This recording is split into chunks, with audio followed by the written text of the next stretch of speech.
Damn it. ఏంటిటా కుండబద్దలు కొడతా అట్ట. నమస్కారం, కుండబద్దల ప్రేక్షకులకి స్వాగతం. అన్నం పెట్టిన వాళ్ళకే సున్నం పెట్టారు అని ఈ రోజున ఏబిఎన్ ఆంధ్రజ్యోతి, టీవీ5 వాపోయేలాంటి పరిస్థితులు. యాక్చువల్గా ఈ టైటిల్ మంది కాదు, నిన్ననే టీవీ5లో టాప్ స్టోరీలో సాంబశివరావు గారు చెప్పిన కొన్ని అంశాలు, అంటే జడా శ్రావణ్ కుమార్ గురించి, కొలికిపూడి శ్రీనివాసరావు గురించి, అట్లాగే ఈ మధ్యనే జనసేనలోంచి బయటకు వచ్చిన రజనీ గురించి ఆయన మాట్లాడుతూ, ఇదిగో అన్నం పెట్టిన వాళ్ళకి వీళ్ళు సున్నం పెట్టారు అని ఆయనే వ్యాఖ్యానించాడు. కేవలం టీవీ5 కాదు, ఏబిఎన్ కూడా ఇదే పరిస్థితిలో ఉంది. గతంలో జగన్మోహన్ రెడ్డిని విమర్శిస్తున్నారనో, లేదు చాలా అంశాల మీద వీళ్ళేదో మేధావులు తెగ మాట్లాడుతున్నారనే పేరుతోటి వాళ్ళని తప్ప ఇంకెవరిని పిలవకుండా డిబేట్లు చేయటానికి ఆంధ్ర రాష్ట్రంలో కానీ ఇటు తెలంగాణలో కానీ వీళ్ళకి మించిన మేధావులు లేరన్నట్టుగా వాళ్ళతోనే డిబేట్లు నడిపారు. కానీ అది నడిపినంత కాలం బాగానే ఉంది, కానీ ఇప్పుడు వాళ్ళు బయటకు వచ్చి అటు ఏబిఎన్కి ఇటు టీవీ5కే గట్టిగా కన్నం వేశారు. యాక్చువల్గా చెప్పాలి అని అంటే, ఇందులో మన మార్కులో చెప్పాలి, కుండబద్దల మార్కులు అంటే పాముకి పాలు పోసిన ఏబిఎన్, టీవీ5 అనే చెప్పాలి. నిజంగా ఏ మనుషులు ఎలాంటి వాళ్ళు అనేది తెలుసుకోవాలి అనే దానికోసమే ఇలాంటి సామెతలు ఏర్పడతాయి. పాముకి పాలు పోస్తే ఏం చేస్తుంది? తిరిగి వాళ్ళనే కాటేస్తుంది. నిన్న జడా శ్రావణ్ కుమారు ఒక ప్రెస్ మీట్ పెట్టి రఘురామకృష్ణరాజుని విమర్శిస్తూనో, అట్లాగనే ఎవరో ఒక సెఫాలజిస్టు తన దగ్గరకు వచ్చాడని, ఎందుకంటే ఆయన కూడా ఒక పార్టీ అధినేత కదా, మరి ఎక్కడెక్కడ పోటీ చేశాడో, ఏమేమి స్ట్రాటజీలు చేశాడో, స్ట్రాటజిస్టు సెఫాలజిస్టు ఒక ఆయన వచ్చి, నా దగ్గర డబ్బులు లేవయ్యా మీలాంటి వాళ్ళని పోషించడానికంటే, ఇప్పుడు వాటికి ఏం అవసరం లేదు సార్, ఒక మీడియా ఛానల్ పెట్టుకోవడానికి ఏబిఎన్ లాగా కానీ లేకపోతే టీవీ5 లాగా కానీ ఒక టీవీ ఛానల్ పెట్టుకోవటానికి మీరు డబ్బు చూసుకున్నారంటే ఇక జనాల్లోకి విపరీతంగా వెళ్ళిపోవచ్చు, మిగతా ఏవి చేయలేని పని ఛానల్స్ చేస్తాయి అని చెప్పాట. దానికి ప్రతిగా ఈయన, నా దగ్గర డబ్బులుంటే నేను టీవీ ఛానల్ పెడతా కానీ ఏబిఎన్ లాగా టీవీ5 లాగా అబద్ధాలు చెప్పే ఛానల్స్ నేను పెట్టను, సాక్షిలాగా నిజాలు చెప్పే ఛానల్స్ పెడతాను అని ఆయనతో చెప్పానని ఈయన చెబుతున్నాడు. ఈ రోజున ఎక్కడైతే వీళ్ళ పుట్టుక ఏర్పడిందో, వీళ్ళెవరికి ఏబిఎన్లో కానీ టీవీ5లో కానీ కనపడకపోతే వీళ్ళెవరికి తెలుసండి? అలాంటిది ఏ ఛానల్స్లో కూర్చొని మాట్లాడారో ఆ ఛానల్స్ని నిందించటం, ఆ ఛానల్స్ని అవమానించటం. ఈరోజు రాజకీయ పార్టీలు ఉంటాయి, పోతాయి, మనం కూడా ఈ పార్టీలో ఉంటాం, లేకపోతే వేరే పార్టీలోకి వెళ్తాం. అలాంటి వాళ్ళు మరి న్యూట్రల్గా ఉన్న మీడియా, యాక్చువల్గా ఇప్పుడు న్యూట్రల్ మీడియా అని చెప్పుకోవటానికి లేదు, ఏదో ఒక పార్టీకి కొమ్ము కాసే మీడియా అన్నట్టుగానే ఉందనుకోండి. కాకపోయినప్పటికీ ఏబిఎన్ కానీ టీవీ5 కానీ ఎంతైనా కానీ వీళ్ళు ఒక ఇంత న్యూట్రల్గానే మెయింటైన్ చేస్తున్నారు. టీవీ9, ఎన్టీవీ కూడా న్యూట్రల్ ఛానల్స్ కిందకే లెక్క వస్తాయి. ఎందుకంటే అప్పుడప్పుడు ప్రభుత్వానికి వ్యతిరేకంగా ఉండే వార్తలు కూడా ఇందులో కనపడతాయి, ఈటీవీతో సహా. సాక్షిలో అయితే అది వేరే విషయం, అందులో ఏం కనపడదు, మొత్తం బుస్సు, బోగస్సు, అబద్ధాలు, ఇవన్నీ. ఎక్కువ అబద్ధాలు ఉండే ఛానల్ ఏదైనా ఉందంటే అది సాక్షినే అని చెప్పుకోవాలి.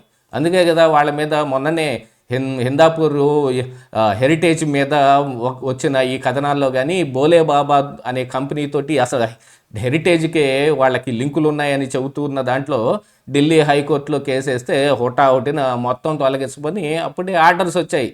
అదే కాకుండా సాక్షిలో వచ్చిన కథనాల మీద ఒకవైపు స్పీకర్ కూడా దీనికి వివరణ ఇవ్వాలని వాళ్ళు కూడా నోటీసులు ఇచ్చి పిలవటం, మరొకవైపు కోర్టులో కేసులు ఉండటం, ఇవన్నీ కూడా అసలు ఈడీ అటాచ్మెంట్లో ఉంటే ఈ సాక్షిలో పనిచేసే వీళ్ళందరూ కలిసి కోర్టుకు వెళ్ళి సాక్షి ఛానల్ని నిలుపుకున్నారు. ఇప్పుడు కోర్టు ఆదేశాల మీద సాక్షి ఇంకా పనిచేస్తుంది, లేకపోతే ఎప్పుడో ఎత్తేసేవాళ్ళు. కానీ ఇలాంటి ఏబిఎన్, టీవీ5లో కనిపించిన జడా శ్రావణ్ కుమారు, కొలికిపూడి, ఎస్పెషల్లీ అమరావతి ఉద్యమం సమయంలో కొలికిపూడి శ్రీనివాసరావు, యాక్చువల్గా ఇప్పుడు ఏబిఎన్, టీవీ5 కాదు, టీడీపీ చంద్రబాబు నాయుడు కూడా బొక్కబోర్ల బుట్టలో పడ్డారు. కొలికిపూడి చెప్పిన మాటలకు కానీ ఆయన మాట్లాడిన విధానానికి కానీ. ఈరోజు తిరువూరులో ఆయన ఏం చేస్తున్నాడు? ఏ పార్టీలో అయితే ఉంటున్నాడో ఆ పార్టీని ఏదో ఒక రకంగా వదిలించుకోవటానికి ప్రతిరోజు ఏదో ఒక గొడవ తీసుకొస్తానే ఉన్నాడు. మరి క్రమశిక్షణ సంఘం ముందుకు రమ్మని పిలిస్తే నాకు తెలియక చేశాను, నాది తప్పు అయిపోయింది, ఇక మీదట ఇలాంటివి జరగవు అని 100 సార్లు చెప్పుంటాడు. మరి అసెంబ్లీ జరుగుతున్న తరుణంలో కూడా పార్టీ అధ్యక్షుడైన పల్లా శ్రీనివాస్ కూడా ఆయన్ని పిలిచి మాట్లాడితే మళ్ళీ ఇదే మాట, నాకు తెలియక చేశాను, నేను కొత్త కాబట్టి నాకు ఈ పార్టీ లైన్ అండ్ లెంత్ తెలియదు అందుకని చేశాను, మరి ఇక జరగదు అని అంటాడు. బయటకు వెళ్ళి మళ్ళీ అదే గొడవ పెట్టుకుంటాడు. ఆయన ఉద్దేశం ఏంటనేది, కుట్రలు ఏమిటనేది మనం గతంలో కూడా ఎక్స్ప్లెయిన్ చేసాం. దీని మీద ప్రత్యేకించి నేను మరొక వీడియో కూడా చేస్తాను. ఇప్పుడు మళ్ళీ ఆయన ఈ గొడవలు చేసుకుంటానికి వీటన్నిటికీ ఎందుకు పురిగొలుపుతూ ఉన్నాడు, ఇలాంటి పనులు ఎందుకు చేస్తున్నాడు అనే దాని మీద. ఇక ఏబిఎన్ కానీ TV5 విషయానికి వస్తే డిబేట్లు చేయటానికి ఇక మేధావులే లేరండి వాళ్ళకి. అయితే కొలిగిపూడి శ్రీనివాసరావు, లేకపోతే జడా శ్రావణ్ కుమారు, లేకపోతే ఈ జనసేన పార్టీ నుంచి ఆ రోజుల్లో బాగా మాట్లాడుతుందని రజనీ, ఇప్పుడు వాళ్ళందరూ ఏమయ్యారు, వీళ్ళనే తిరిగి నిందించే స్థాయికి వచ్చారు.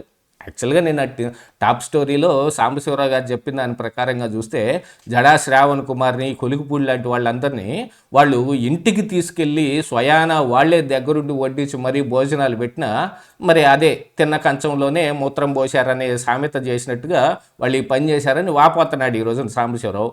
కానీ ఆ రోజుల్లో ఇంకా వీళ్ళే కాదు, ఇంకా చాలామంది ఉన్నారు. జనసేన పార్టీ తరపు నుంచి ఆ రోజున బొలిశెట్టి శ్రీనివాసరావు అని ఒక వ్యక్తి కూడా ఇలాగనే మాట్లాడుతూ ఉండేవాడు.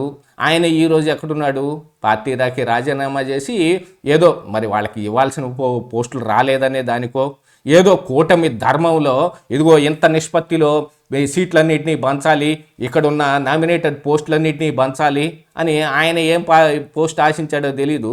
ఆయనకేం వచ్చినట్టుగా లేవు, ఆయన బయటికి వెళ్ళిపోయాడు. ఇక వీళ్ళే కాకుండా పురుషోత్తం రెడ్డి అని మరొక అనలిస్ట్ ఒక ఆయన తీసుకొచ్చి ఏమున్నా కానీ తిరిగి జగన్మోహన్ రెడ్డి చేసిందే రైటు అని చెప్పకొచ్చే వాళ్ళని కూడా పెట్టి పెంచి పోషించారు. కాకపోతే పురుషోత్తం రెడ్డి లాంటి వాళ్ళని తొందరగానే వదిలించుకున్నారు. ఆయన ఛానల్ బట్టి ఈ ఛానల్స్లో కనపడటం లేదు. జడా శ్రావణ్ కుమారో కొలికిపూడో ఈ వీళ్ళతోటే గట్టిగా సున్నం పెట్టుకునేదాకా వీళ్ళు పిలిచి మాట్లాడుతూనే ఉన్నారు. వాళ్ళు తప్ప ఇంకెవరు మాటల్లో లేనట్టుగా.